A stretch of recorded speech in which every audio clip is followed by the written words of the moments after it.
Story blossoms, এখানে গল্প জড়িয়ে ফেলে মায়ায়। বৃষ্টি শুরু হয়েছে রে। অনেক বেশি। একটু চা বানিয়ে আন তো বোন, গলাটা কেমন লাগছে? রং চা? আদা দিয়ে। আচ্ছা।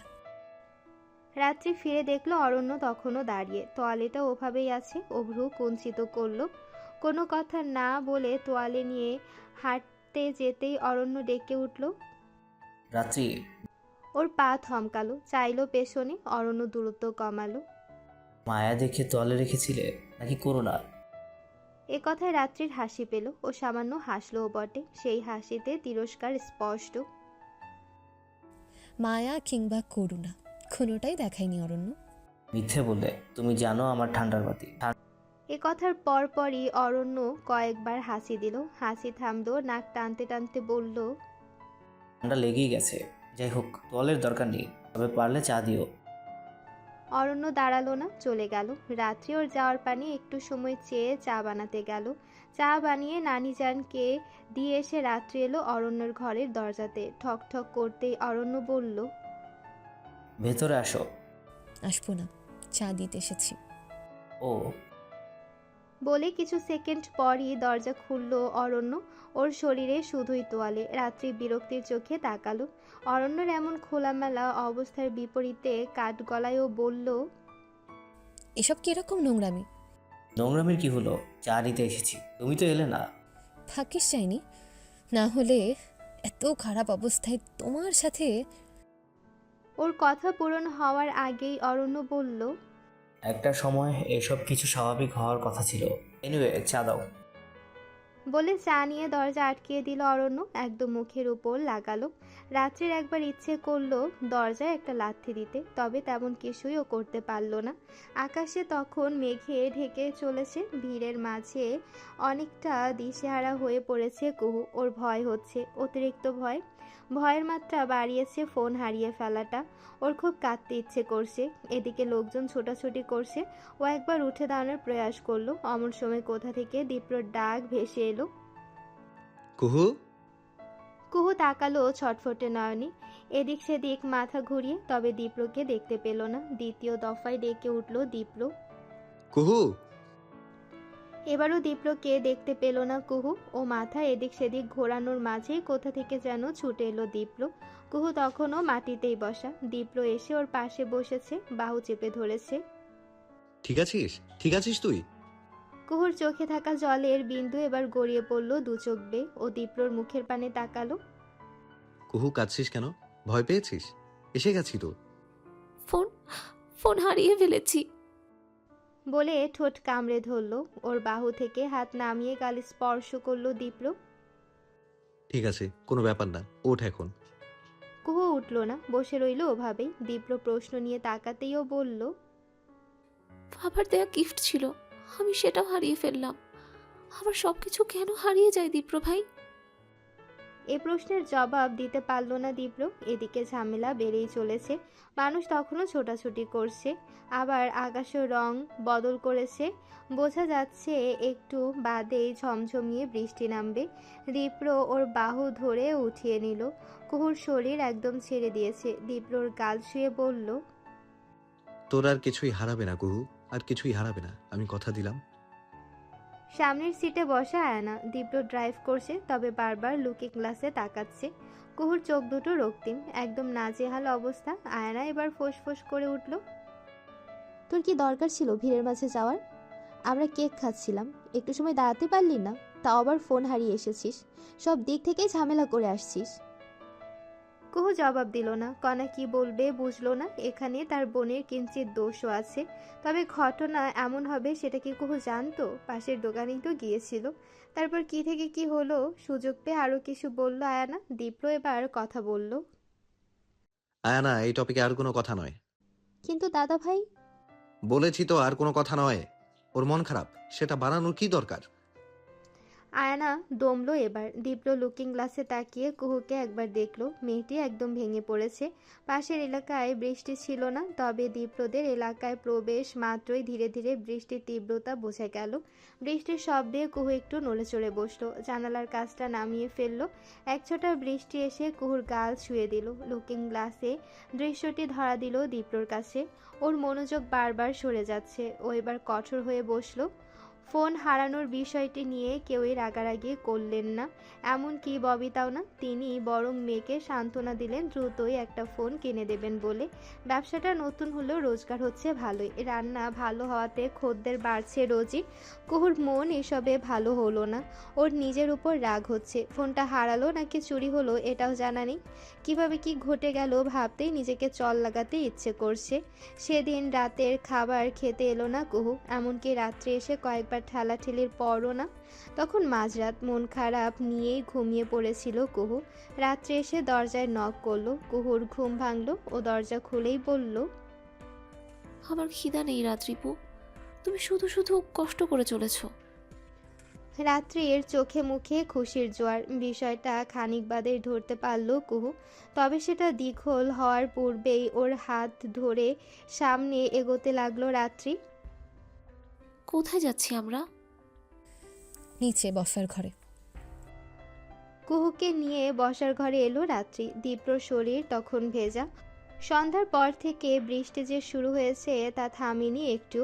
ঘুম চলে গিয়েছে কুহুর। ও চেয়ে আছে ভিজে একাকার হওয়া দীপ্রর পানি। দীপ্রর চুল বেয়ে গড়িয়ে নামছে পানির বিন্দু।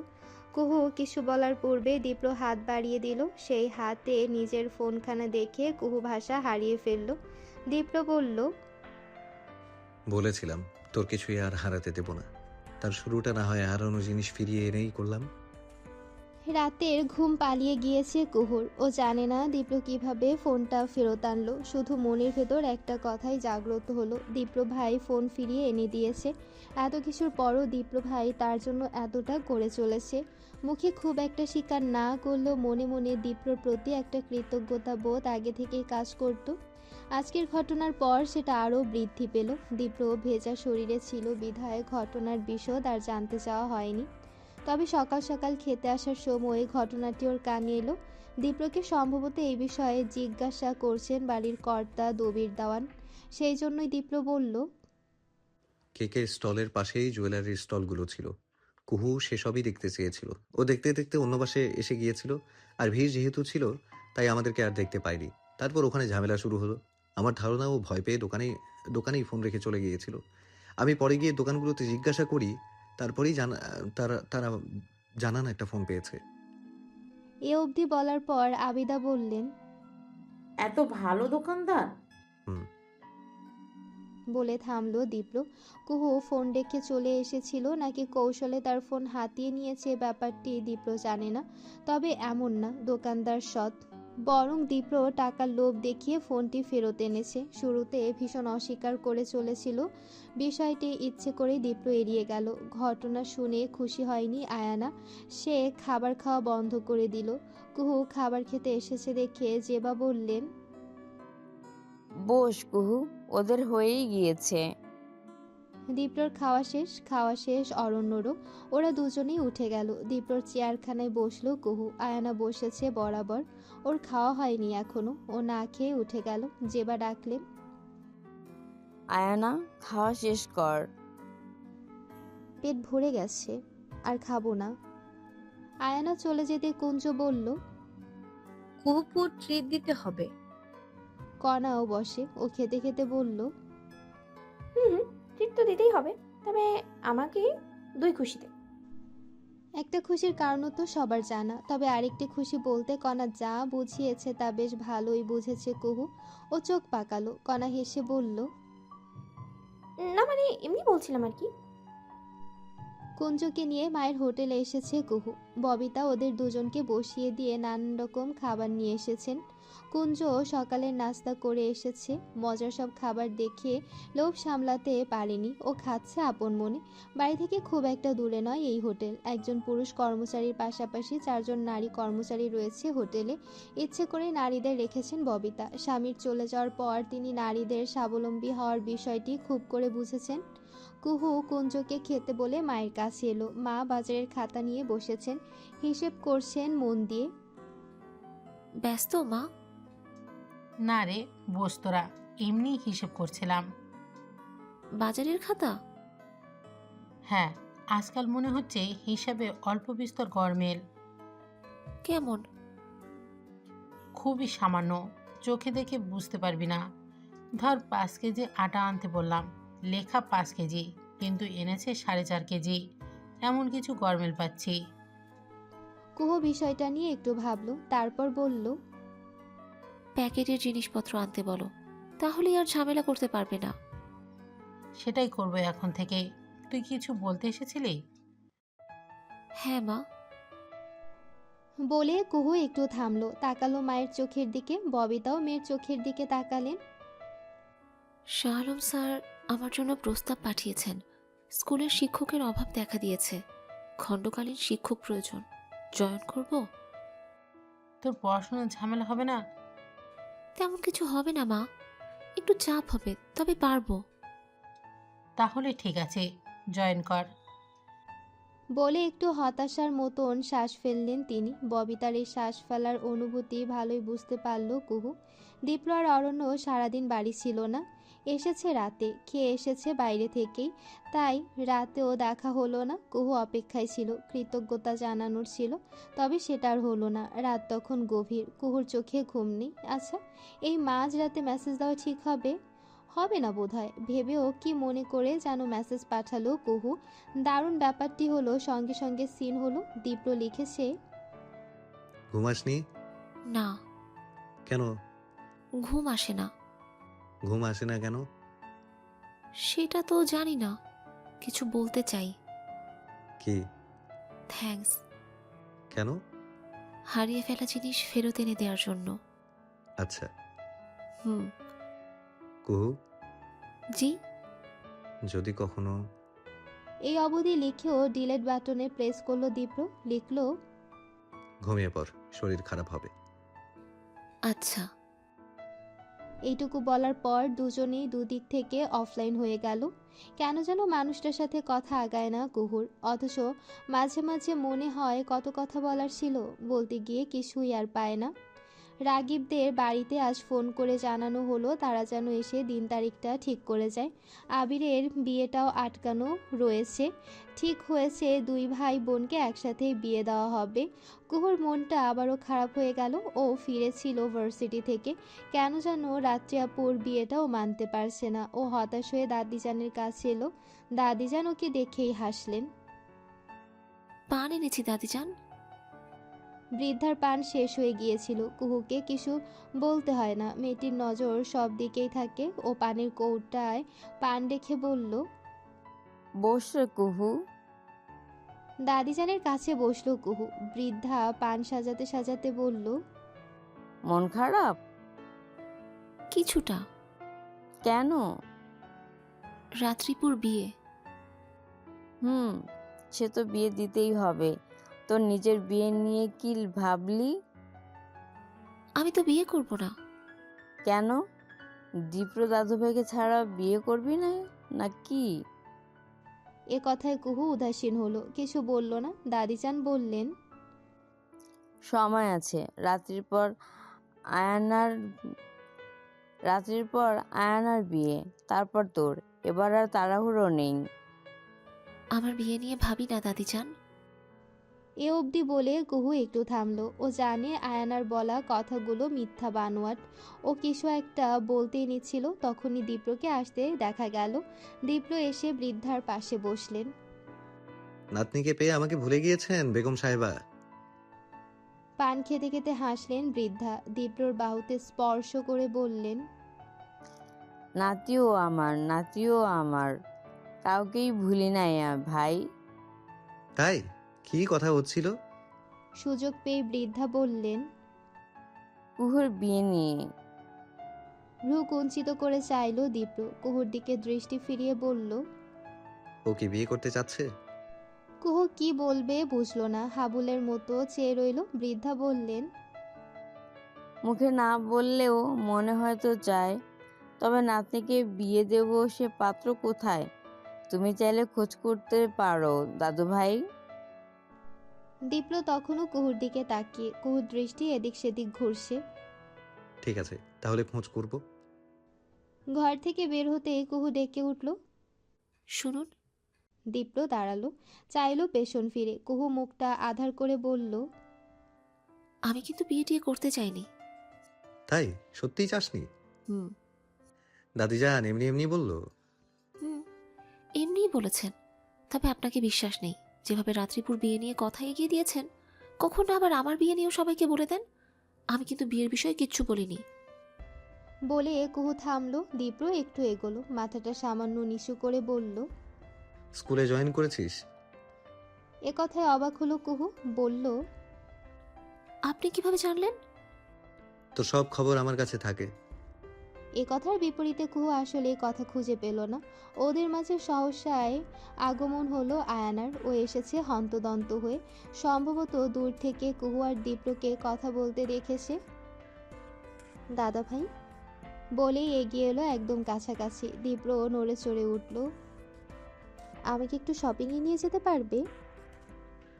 আয়ানা বোধ করে ইচ্ছে করেই কুহুর সামনে কথাটা বলল, কারণ ও জানে দীপ্র মানা করবে না। তবে ওর ভাবনাতেও ছিল না দীপ্র বলবে। নেওয়া যেতেই পারে। কুহু তুইও চল। যতটা উচ্ছ্বাস ওর মধ্যে ছিল তা মিলিয়ে গেল হাওয়াই মিঠাই হয়ে। আয়ানা ইশারায় কুহুকে নিষেধ করলো, বোঝালো কুহু যেন মানা করে। তবে ওকে আরেক দফায় অবাক করে দিয়ে কুহু বলল, ঠিক আছে। হোটেলের বাজার করে যে ছেলেটা, তার নাম সাগর, বয়স 24-25-এর ঘরে। বাজার নিয়ে ফিরেছে। সপ্তাহে 2 দিন শুকনো জিনিস বাজার করতে হয়। রিক্সাটা থামিয়ে সে গলা ছেড়ে ডাকতে লাগলো, কাকি, ও কাকি, বাজার আনছি। হোটেলের ভেতর থেকে বেরিয়ে এলেন ববিতা। বাজারের মোট 6টা ব্যাগ।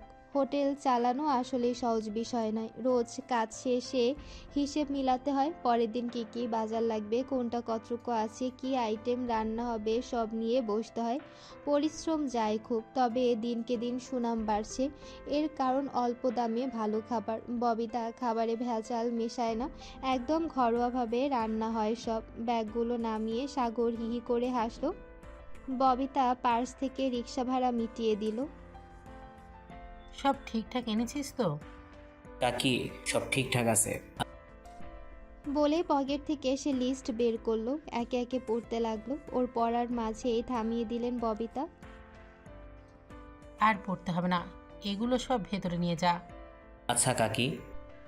বলে দুটো ব্যাগ তুললো। অমনি ববিতা বললেন, খোলা জিনিস আর আনবো না, প্যাকেটের জিনিস আনবো। দাম একটু বেশি হলেও সমস্যা নেই। এ কথায় সাগরের চোয়াল ঝুলে গেল। ববিতা বললেন, দাঁড়িয়ে আছিস কেন? নিয়ে যা বাপ, কত কাজ বাকি। ববিতা হনহনিয়ে চলে গেলেন। সাগরের মুখটা আকাশে ভেসে থাকা মেঘের মতো অন্ধকার হয়ে রইল। বহু কষ্টে কপালে এক প্রেমিকা জুটেছিল। সেই প্রেমিকাকে রোজ এটা সেটা উপহার দিত। সেই উপহারের টাকা আসতো বাজারের টাকা মারা থেকে। এখন সে জোগানো বন্ধ হলে কে জানে প্রেমিকা টিকবে কিনা। সেদিন শপিংয়ে গিয়ে দীপ্র বাড়ির বাচ্চাদের জন্য উপহার এনেছিল। কুহুর জন্য এনেছে একটা আকাশ রঙা কামিজ, যা সে আজ হাতে পেল। কামিজের প্যাকেটখানা খুলতেই আরেক দফায় চমকে গেল। কামিজের সাথে ছোট একটা বক্স দেখা যাচ্ছে, যেই বক্সে একটা পায়েল রাখা। একই ডিজাইনের পায়েল সে মেলা থেকে নিয়েছিল, অথচ পরার ভাগ্য হয়নি। তার আগেই ভেঙে গিয়েছিল। কুহুর ভেতরে কেমন প্রজাপতি উঠতে লাগলো। কামিজ রেখেও পায়েলটা নিয়ে বসলো। অমনি ঘরে আগমন হলো কনার। ও পায়েল দেখে চেঁচিয়ে উঠল, পায়েল, এটা কবে আনলে? আমাকে তো দেখালে না। পায়েলের কাজটা আসলেই সুন্দর। কণা চকচকে চোখে তাকালো। খুব সুন্দর তো, কবে আনলে? কুহু আসলে বলতে চাইছিল না, তবে মিথ্যা বলাটাও শোভা পায় না, তাই মিনমিন করে বলল, দীপ্র ভাই দিয়েছেন। তীব্র ভাইয়া? টেনে বলল কণা। ওর কথার ধরনেই দুষ্টুমি বোঝা যায়। কুহু একটু দূরে সরে গেল। একদম মজা করবি না এটা নিয়ে। ওই তো পড়লো কথা সবার মাঝে, যার কথা তার কানেই বাজে। আমি তো কোনো কথাও বলিনি।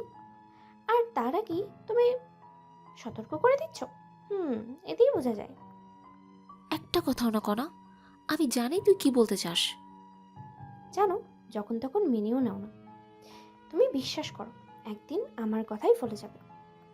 কচু ফলবে। দেখিও। যা তো এখন। বলে জানালার কাছে সরে এলো কুহু। সহসাই দেখতে পেল দীপ্র গাড়ির ওয়াশ করাচ্ছে। তার গায়ে হাতা কাটা টি শার্ট, যার ফলে বাহুর সৌন্দর্য একদম চোখে লাগছে। কনর পেছনে এসে ফিসফিস করে বলল, কি মনে ধরলো তো? হঠাৎ করে বলাতে একটু চমকালো কুহু। পেছন ফিরে চোখ রাঙিয়ে বলল, বড় বোনের সাথে বাদরামি, একটা মায়ের দিব। পারলে দাও। দাঁড়া, দেখাচ্ছি মজা। বলে কুহু মারতে গেলেই দৌড়ে পালালো কণা। দৌড়াতে দৌড়াতেও একদম রাত্রির ঘরে এসে পৌঁছালো। রাত্রি বোধহয় বাথরুমে শাওয়ার নিচ্ছে। কণা একটু চোখ বুলিয়ে চলে যেতে নিচ্ছিল, তখনই ফোনখানা বেজে উঠল। ফোনের স্ক্রিনে ভেসে উঠল রাকিবের নাম। কণা বাথরুমে নক করলো। রাত্রিপু, হ্যাঁ বলো। কল এসেছে। কে কল করেছে? তোমার হবু বর। আমি তো শাওয়া নিয়েছি বোন, তুই একটু রিসিভ করে বল তো। আরে আমি একটু বল, আমি শ্যাম্পু করছি, লেট হবে। কণা ফোঁস করে দম ফেললো। এমন একটা দায়িত্ব তার ঘাড়েই পড়তে হলো। অবশ্য ভালোই হলো, লোকটার সাথে একটু মজা নেওয়া যাবে। কণা কল রিসিভ করেই বলল, হ্যাঁ জান বলো। ওপাশে থাকা রাগীব একটা চরম মাত্রায় ধাক্কা খেলো। রাত্রির সাথে তার সেভাবে কথাবার্তা হয়নি, তার কণ্ঠখানা একদমই ধরতে পারল না। রাগীব কথা বলার পূর্বে একটু সময় নিল। রাত্রি, বলো জান। আরেক দফায় চমকালো রাগীব। রাত্রিকে দেখে টুকটাক কথাবার্তায় খুবই ম্যাচিওর মনে হয়েছে, কিন্তু ফোন কলে তার এই দ্বিতীয় রূপ ঠিকঠাক হজম হলো না। কণার ভীষণ মজা লাগছে। ও মুখ টিপে হাসলো। কি ব্যাপার, কথা কেন বলছো না? রাগীব এবার নিজেকে ধাতস্থ করে বলল, ব্যস্ত? না জান, তোমার জন্য আমার অফুরন্ত সময়। আসলে বলতে চাচ্ছিলাম বিয়ের আগে আমাদের একটু দেখা করা দরকার। সামনের লাইফ নিয়ে প্ল্যান, তোমার পছন্দ আমার পছন্দ, এসব নিয়ে একটু জানাশোনা হলে একটু সংসার সাজাতে সহজ হবে। তুমি আমার কথা বুঝতে পারছো? তোমার কি সময় হবে? কণা এবার বুঝলো এখানে বিষয়টা ক্লোজ করা দরকার। ও হেসে বলল, সরি ভাইয়া। সরি ভাইয়া শুনে রাগীবের ভ্রু কুঞ্চিত হলো। ও কিছু বলার পূর্বেই পুনরায় কণা বলল, আমি আসলে আপনার শালিকা, আপু শাওয়ারে। শাওয়ার শেষে কল করলে তার থেকে জেনে নেবেন। তবে আমি জানি আপুর অনেক সময় আছে। রাগীব কি বলবে আসলেই বুঝলো না। ও হাবুলের মতন ফোনের দিকে চেয়ে রইল। কণা কল কেটে বাথরুমে আবার নক করলো। হ্যাঁ বলো। গোসল শেষ করে কল দিও, খুব গুরুত্বপূর্ণ কথা আছে, আমি গেলাম। কণা দ্রুত ওই ঘর থেকে বেরিয়ে পড়ল। বহুদিন পর তার মনে সত্যিকারের আনন্দ এসেছে। আবির ভাইয়ের বিয়ে, রাত্রি আপুর বিয়ে, ওদিকে কুহু আপু দীপ্র ভাইয়ের প্রেমের আগমনী বার্তা। সত্যি দাওয়ানবাড়ির ওপর থেকে কালো ছায়াটা সরিয়ে দিচ্ছে। রাগীবদের রাতের খাবারের দাওয়াত করা হয়েছে। আজ এসে বিয়ের দিন তারিখ দেওয়া হবে। এই বিয়ের দিন তারিখ দেওয়া হলে আবিরের বিয়ের দিন তারিখ দেওয়া হবে। দুজনের বিয়ে একসঙ্গে দিতে চাইলেও কিছু সমস্যা তো রয়েছেই, তাই আলোচনা প্রয়োজন। যদি একটা নির্দিষ্ট জায়গায় দুটো বিয়ের আয়োজন করা হয় তাহলে এই সমস্যাটি হবে না। এটা নিয়েই বিস্তারিত আলাপ করা হবে। ববিতা বাড়ি ফিরে পুনরায় কাজে লেগে পড়েছেন। নারীটির একটুও শান্তি নেই বলা বাহুল্য। রাত্রির বাবাও দেওয়ান বংশের ছেলে। এই এলাকায় যে বাড়িটা আছে তা একদমই ছোট হওয়াতে রমিজ পাশের এলাকায় জায়গা কিনে বাড়ি করেছেন। সেটা অবশ্য খুব বেশি সময় হয়নি। আজকের আয়োজন সে বাড়িতেই। তবে ববিতার ঘাড়ে দায়িত্ব পড়েছে দুটো আইটেম করে নেওয়ার। সালমা এক হাতে সব সামলাতে পারছেন না। নারীটি সেই সবই করে চলেছেন, তাকে সাহায্য করে চলেছেন বাড়ির বাকি দুই বউ। একটা উৎসব উৎসব আমেজ এসে গিয়েছে। রাত্রি নানিজানকে তৈরি করে বসার ঘরে এনে বসালো। বৃদ্ধার চেহারায় একরকম দ্যুতি আছে। যৌবনে আসলেই যে সুন্দরী ছিলেন তা বোঝা যাচ্ছে। সে কথাটাই বলে ফেলল রাত্রি। বৃদ্ধা পান খাওয়া দাঁত মেলে হাসলেন। অস্বীকার করব না, আসলেই যৌবনে আমি সুন্দরী ছিলাম। কুহু কণা তৈরি হয়ে নেমেছে। ওরাও যোগ হলো। কণা পাশে বসতে বসতে বলল, তা সুন্দরী, তোমার গল্প শোনাও তো দেখি। কিভাবে আমার দাদা যান তোমার রূপে পড়ে গিয়েছিল? হুম, রূপে পটেছিল কিনা জানি না, তবে মহব্বত ছিল। মহব্বত না থাকলে এত দীর্ঘ বছর সংসার হয়? নানি জান, তোমাদের প্রেমের বিয়ে? আরে না, সেকালে প্রেম করা এত সহজ ছিল নাকি? প্রেমের নাম নিলে জিহ্বা কেটে ফেলতো। তবে বলে একটু থামলেন তিনি। চোখে মুখে একরকম আলো এসে পড়েছে। কুহু আগ্রহ নিয়ে বলল, তবে কি দাদিজান? আমি তাকে খুব একটা সহ্য করতে পারতাম না, পছন্দই ছিল না। আসলে ভাবি নাই কখনো, কিন্তু সে মনে মনে আমাকে পছন্দ করত। কৌশলে আমাকে বিয়ে করেছে। প্রথম প্রথম আমি রাজি ছিলাম না, কিন্তু বাড়ির লোকের কথা তো ফেলতে পারি না। বিয়ের পর আমার দিন দুনিয়া বদলে গেল। সময় আমাকে ভালোবাসতে বাধ্য করলো। কণা এবার দুষ্টুমি করলো। বলল, তার মানে দাদাজান খুব রোমান্টিক ছিলেন? ছিলেন বোধহয়। বোধ হয় কেন? শুধালো কুহু। বৃদ্ধা হাসলেন, বললেন, সে উপরে উপরে কঠোর ছিল। মনে হতো ভালোবাসা কি জিনিস সে বুঝেই না, কিন্তু মাঝে মাঝে এমন কিছু করতো মনে হতো এর মতন দুনিয়ার কেউ আর ভালোবাসতে পারে না।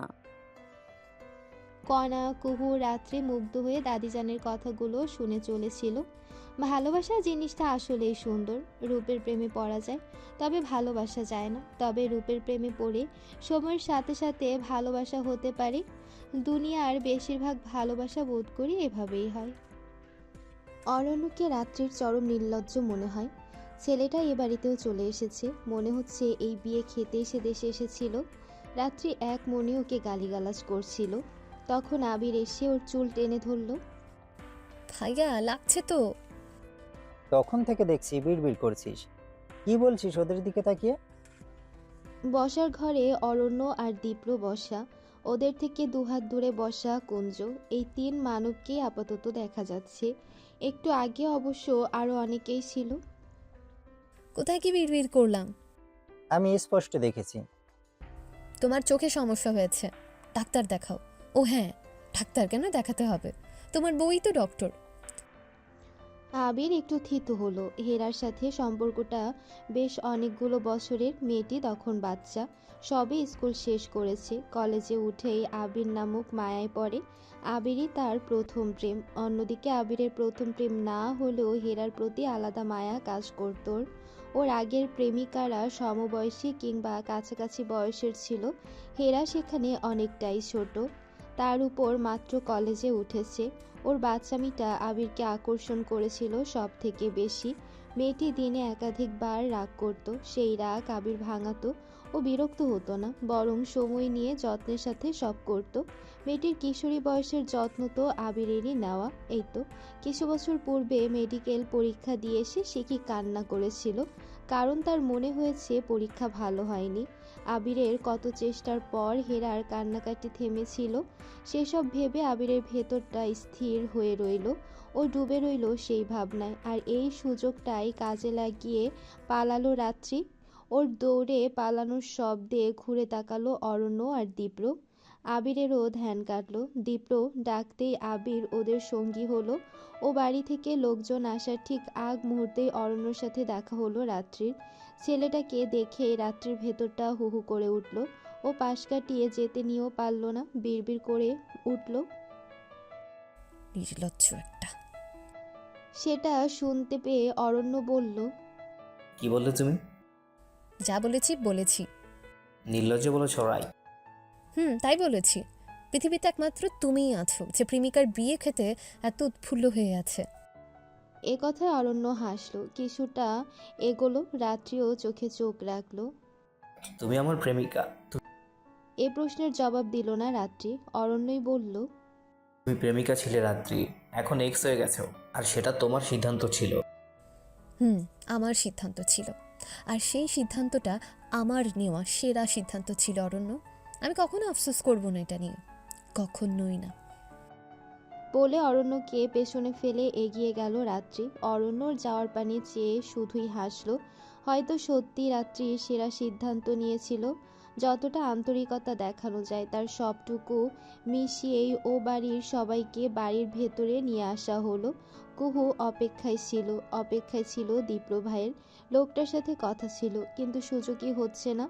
ও ওড়নার কোণ প্যাঁচাতে প্যাঁচাতে দীপ্রর পেছনে এসে দাঁড়ালো। মানুষটা যে খুব লম্বা তা আরও একবার অনুভব হলো।